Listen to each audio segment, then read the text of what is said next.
여러분들 가정마다 주님 부활에 놀라운 생명력이 충만하기를 진심으로 기원합니다.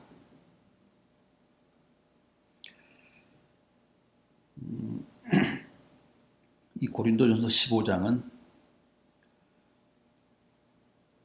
부활의 진수를 전하는, 가르치는 사도 바울의 위대한 부활 논문이자 부활의 대서사시입니다.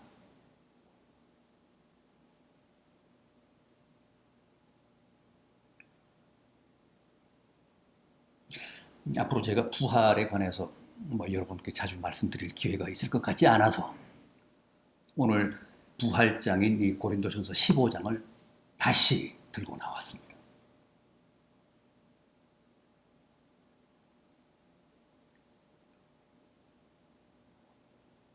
인류의 가장 위대한 종말론적 진리, 가장 심오한 종말론적 신비를 전하는 말씀.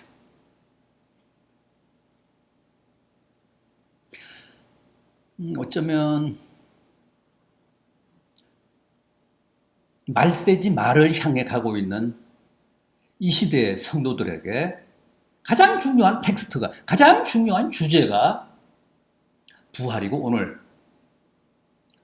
이 말씀이지 않을까 생각을 합니다. 이제 우리에게 남은 건 다른 게 없잖아요. 주님의 재림과 성도의 부활. 그것밖에는 더 남은 게 없잖아요.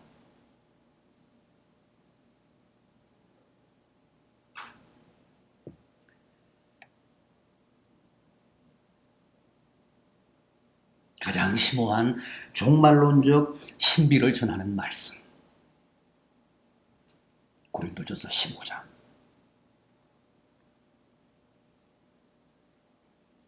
제가 오늘 봉독해드린 51절 상반절 보십시오. 보라!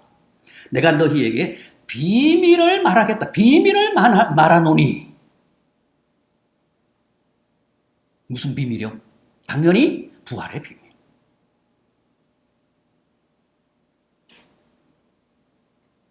종말론적 비밀.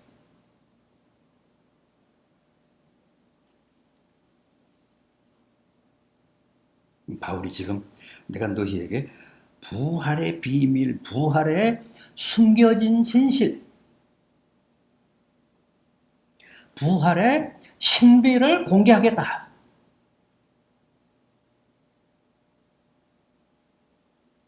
그렇게 선언하고 있는 겁니다. 그동안 베일에 가려져 있던 부활의 신비가 이 고린도전서에서 아주 구체적으로 공개되고 있습니다.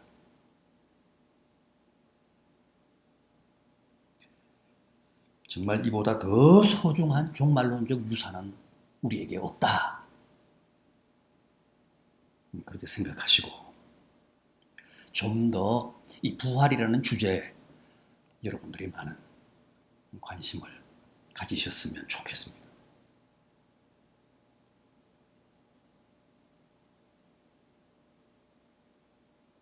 바울에게서 부활 세계의 그 실체가 우리 앞에 확연하게 드러난 것.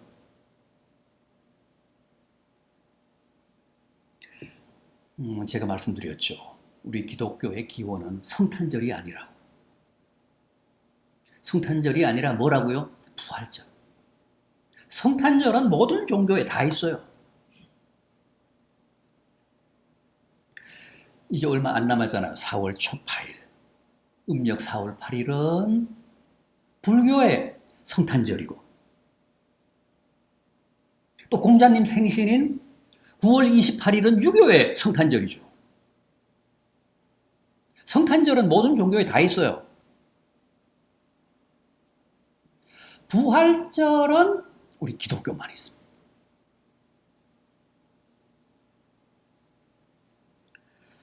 오직 주님만 부활하셨기 때문입니다. 사실 오늘만 부활절이 아니죠. 매 주일이 부활절이잖아요. 우리가 왜 주일을 지키는데요? 주일 새벽에 주님이 부활하셨기 때문에 그 부활을 기리기 위해서 원래는 토요일 날 안식일 지켰는데 그게 주일로 이행이 된 거잖아요. 매 주일이 부활절이에요. 오늘만 부활절이 아닙니다. 그만큼 우리에게는 부활절이 전부야. 부활이 가장 소중해요.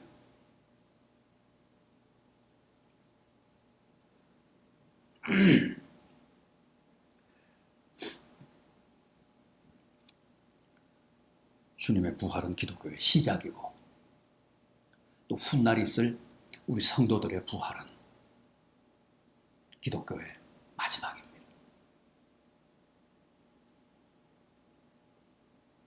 부활이 기독교의 시작이자 마지막이에요. 여러분, 부활이 뭡니까? 부활이 그렇게 소중하다는데, 그렇게 중요하다는데, 기독교 최대의 주제라는데 부활이 뭡니까? 죽었다가 다시 살아나는 게 부활입니까? 그렇다면 굳이 주님이 아니어도 죽었다 산 사람들 많잖아요. 성경에도 많이 나옵니다. 나인성 과부의 아들도 있고 회당장 야이로의 딸도 있고 주님은 사흘 만에 부활하셨지만 나흘 만에 부활한 사람도 있습니다. 나사로.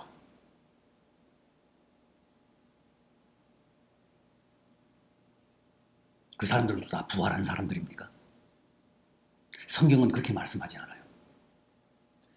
그런 사람들을 부활했다고 하지 않습니다. 성경은 뭐라고 하죠? 주님을 부활의 첫 열매라고 하십니다. 주님이 최초로 부활한 케이스다 이런 뜻입니다.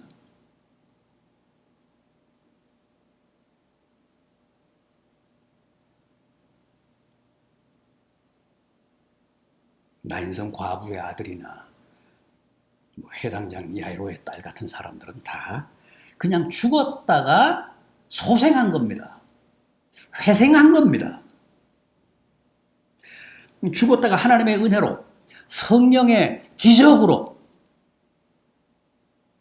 그냥 되살아난 것뿐입니다. 그런 건 부활이라고 하지 않습니까? 부생이라고 합니다. 그럼 부활이 뭡니까?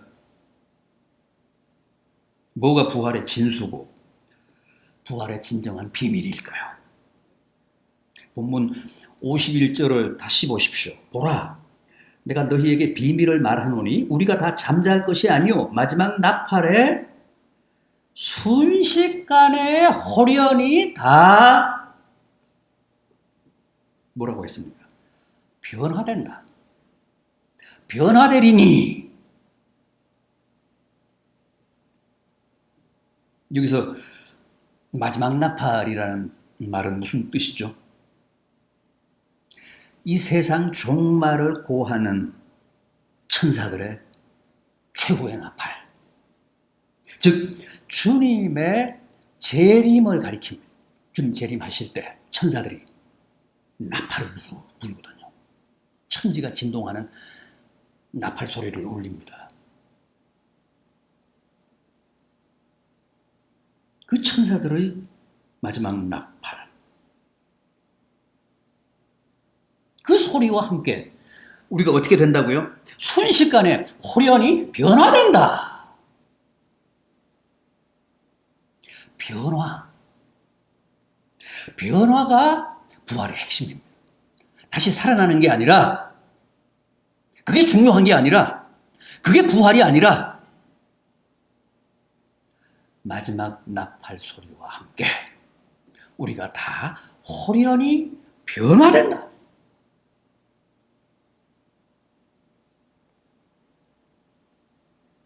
그게 부활의 진수입니다.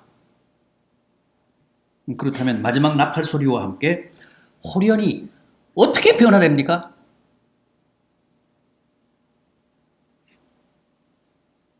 이어지는 52절입니다. 죽은 자들은 더 이상 썩지 아니할 것으로 다시 살아나고. 우리는 지금 살다가 죽으면 어떻게 되죠? 육신이 썩어서 다시 흙으로 티끌로 돌아갑니다. 그런데 훗날 마지막 나팔 소리와 함께 부활하게 되면 그때는 절대 썩지도 않고 더 이상 죽지도 않는 신비한 몸, 신령한 몸, 즉 부활체로 변화된다는 거예요. 지금의 이 육체로 다시 회생한다는 게 아니라 부활체, 신비한 몸으로 변화된다는 거예요. 초자연적인 몸으로 변화된다는 거예요. 호련히 순식간에 나팔 소리와 함께. 이어지는 53절도 보십시오. 이 썩을 것이 반드시 썩지 아니할 것을 입겠고 이 죽을 것이 죽지 아니함을 입으리로다.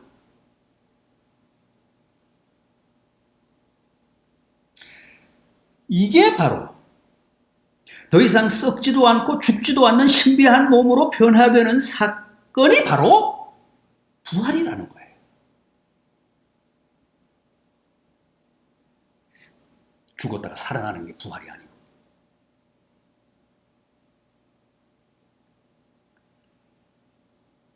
여기서 여러분들께 하나 여쭤보겠습니다.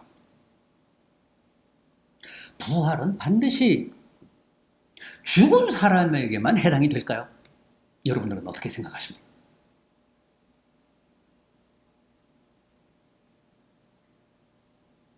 이건 역시도 대단히 중요한 부활의 비밀이고 숨은 진실입니다. 본문 52절을 다시 보십시오. 죽은 자들이 썩지 아니할 것으로 다시 살아나고 우리도 변화되리라. 여기서 바울이 말하는 우리는 누굽니까? 주님 재림하실 때 아직 이 땅에 살아있는 자들.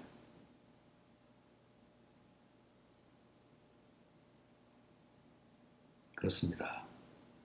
세상 마지막 날 주님이 재림하실 때 이미 죽은 자들도 있지만 아직 살아있는 자들도 있겠죠. 죽어서 주님의 재림을 맞을 사람도 있겠지만 이 세상의 이 우주의 종말을 맞을 사람도 있겠지만 살아생전에 주님 재림을 맞을 사람도 있고 살아생전에 이 세상 종말을 맞을 사람도 있겠죠. 그러니까 부활이란 반드시 죽은 자들에게만 해당되는 게 아닙니다. 마지막 나팔 소리가 울리는 순간 이미 죽은 자들은 그 죽은 상태에서 신비한 부활의 몸으로 다시 살아나고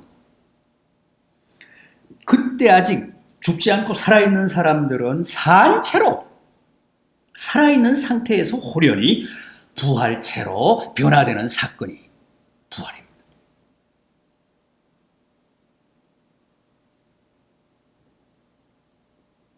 따라서 부활은 절대 죽은 자들에게만 해당되는 개념이 아니라는 거죠. 마지막 나팔 소리와 함께 죽은 자와 산 자가 다 신비한 영의 몸인 부활체로 변화되는 사건. 그게 부활입니다.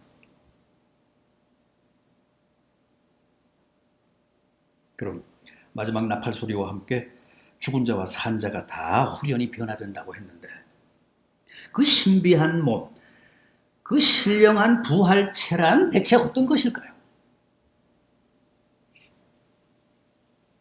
53절을 보십시오.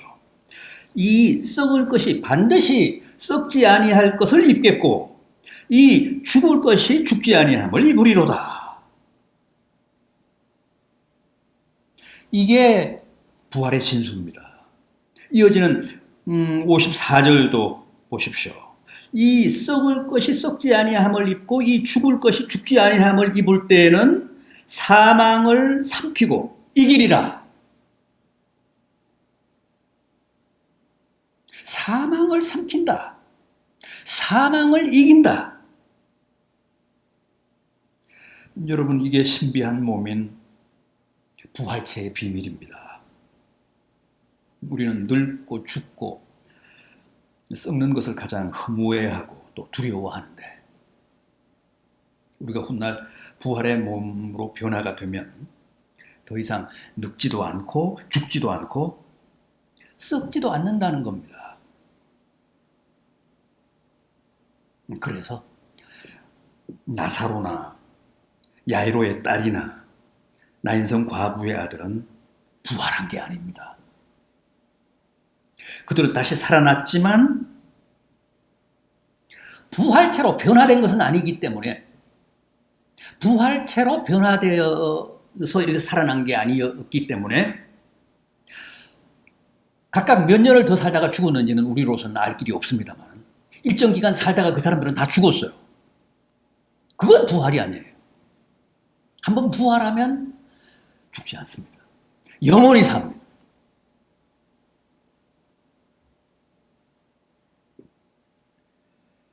주님 보십시오.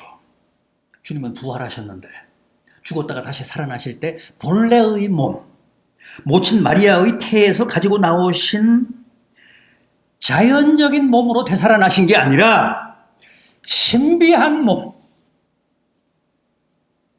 죽지 않고 썩지 않는 부활체로 되살아나셨습니다.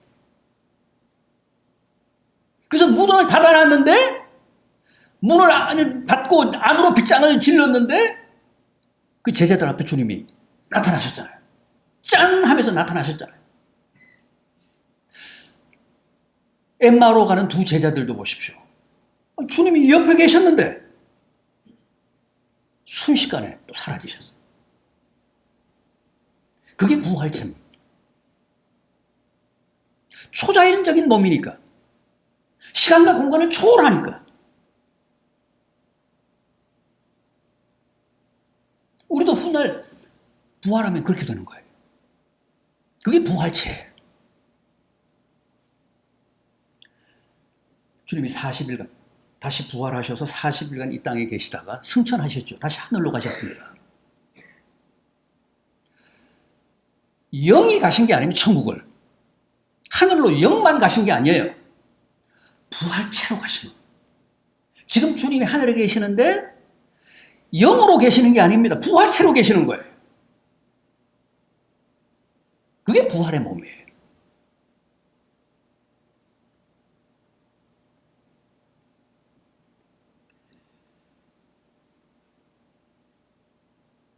부활 이후에는 그야말로 우리가 다 영생하죠. 더 이상 죽지도 않고 썩지도 않고 영원히 삽니다. 그런데 부활체가 아닌 지금의 이 육체, 이 자연체로서는 영원히 못 살죠. 우리가 지금 가지고 있는 이 몸, 이 자연적인 몸은 유통기한이 그저 100년 남짓밖에 안 되잖아요. 유효기간이. 늙어가지고 더 이상, 낡아가지고 더 이상 못 써요. 이 몸으로는, 이 육체로는 영원히 못 삽니다. 반드시 갈아타야 돼요. 영원히 살려면. 부활체로 갈아타야 돼요. 부활체로 다시 갈아입어야 돼요.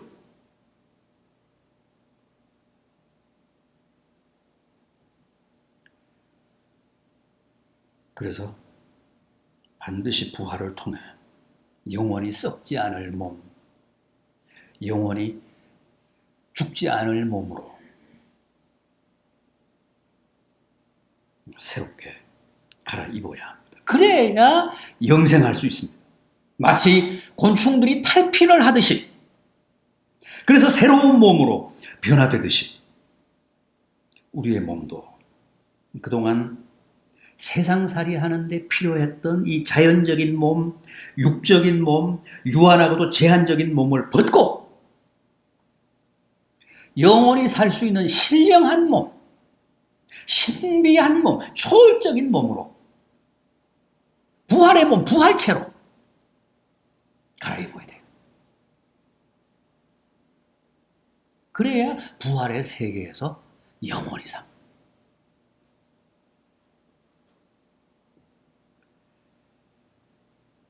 바울은 그것을 이 고린도전서 15장 35절 이하에서 꽃과 꽃이에 비유했죠. 사실 꽃씨는 다 볼품이 없습니다. 아름다운 꽃씨는 없습니다. 꽃씨는 다 작고 초라합니다. 그러나 그걸 땅에 심어서 나중에 꽃이 피면 어떻게 되죠? 꽃씨와는 비교할 수 없을 정도로 아름답습니다. 마찬가지로 지금 우리의 몸과 훗날 부활했을 때의 우리의 몸도 그렇게 변화한다는 거예요. 마치 징그러운 배추벌레가 예쁜 노랑나비로 변신하듯이, 군뱅이가 매미가 되듯이, 모래 속에 있는 개미 귀신이 명주 잠자리로 변신하듯이,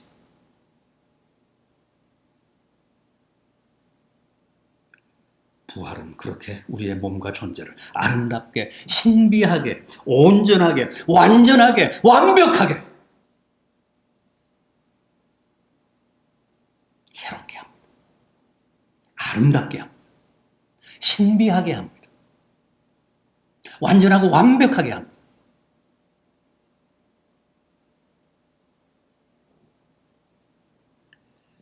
이 고린도전서 15장 42절 이하를 보십시오. 42절 이하. 죽은 자의 부활도 그와 같으니 썩을 것으로 심고 썩지 아니할 것으로 다시 살아나며, 욕된 것으로 심고 영광스러운 것으로 다시 살아나며, 약한 것으로 심고 강한 것으로 다시 살아나며, 육의 몸으로 심고 신령한 몸으로 다시 살아나나니 육의 몸이 있은즉 또 영의 몸도 있느니라. 육의 몸에서 영의 몸으로 갈아타야 돼요. 그게 부활이에요.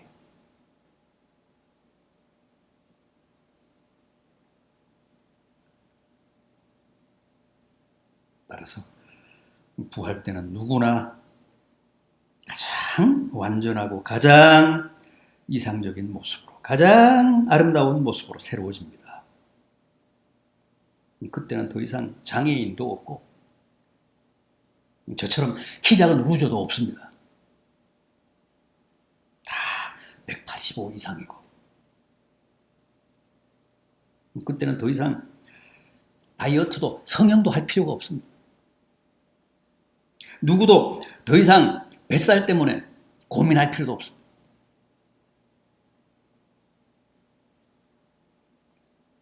또 전쟁터에서 혹은 사고로 팔다리를 잃은 장애인도 화장하라고 매장을 하고, 골분을 산에 뿌리고 강에 뿌린 사람도, 수목장을 하고 납골당에 봉안된 사람도 다 그 분자와 원자가 이 우주 어디엔가 흩어져 있다가 마지막 나팔 소리와 함께 호련히 집합해서 가장 온전하고 가장 완벽한 모습으로 다 부활하게 된다는 거예요. 옛날에는 부활하지 못할까 봐 믿는 사람들 화장을 안 했잖아요. 중세 때는 그랬습니다. 그래서 다 교회 밑에다가 관을 보관했잖아요. 그렇게 하지 않아도 돼요. 태워 없애도, 화장을 해도 이 우주에 어디엔가 원자와 분자는 다 흩어져 있으니까 마지막 천사의 나팔 소리와 함께 그게 다 모여서 가장 개성이 있는 아름다운 모습으로 내가 부활하게 된다는 거예요.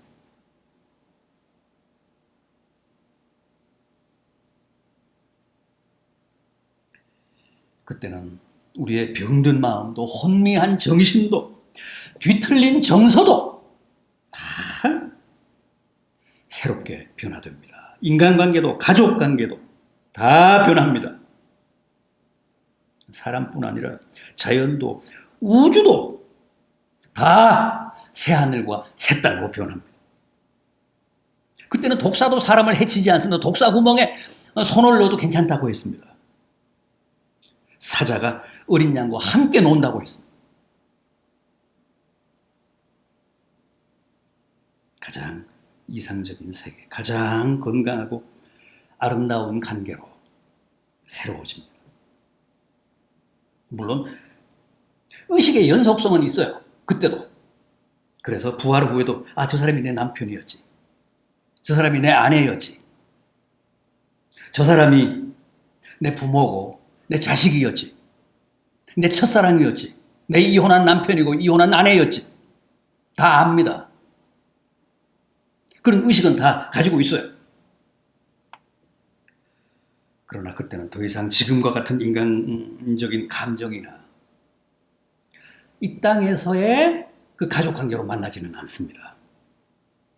하나님 아버지를 중심으로 모두가 한 가족, 한 형제, 한 자매가 되는 겁니다.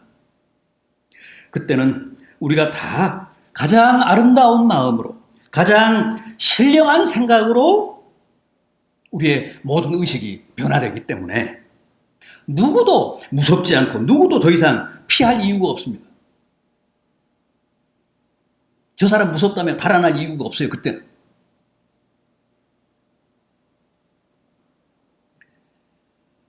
주님은 부활 때는 우리가 다 하늘에 있는 천사와 같이 된다. 그러셨죠. 우리가 다 천사와 같이 돼.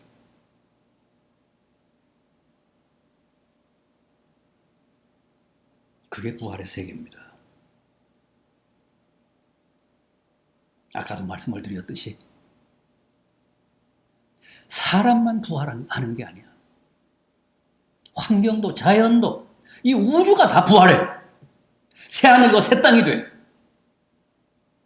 호랑이도 사자도 독사도 코브라도 다 새로워져요.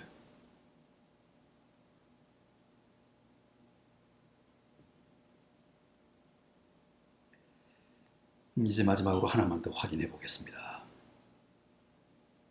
오늘이 주님의 부활을 기리는 부활절인데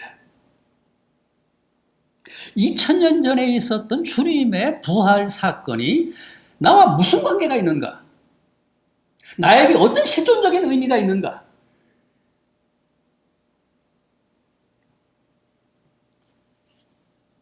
여러분, 우리가 왜 주님의 부활을 기뻐하고 감사해야 할까요? 주님의 부활이 곧 장차 있을 내 부활의 진정한 보증이요, 담보기 때문에 그렇습니다.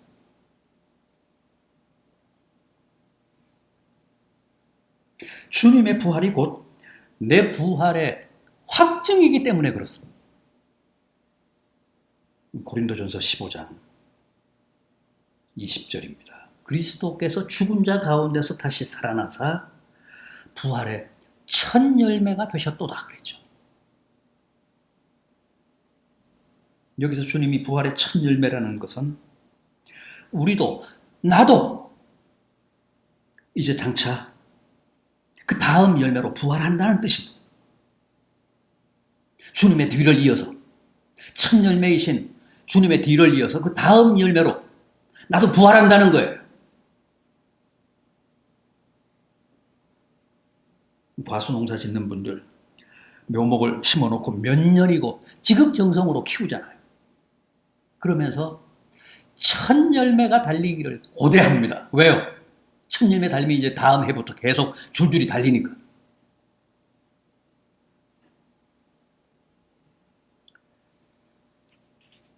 그렇습니다. 주님은 부활의 첫 열매가 되사 우리 앞에 부활의 시대를 개막하셨습니다. 내가 이제 첫 열매고 너는 다음 열매다. 다음 열매로 너도 부활한다. 그 사실을 보증해 주셨습니다. 그래서 부활의 첫 열매가 되신 주님의 부활이야말로 소중합니다. 감사한 거예요.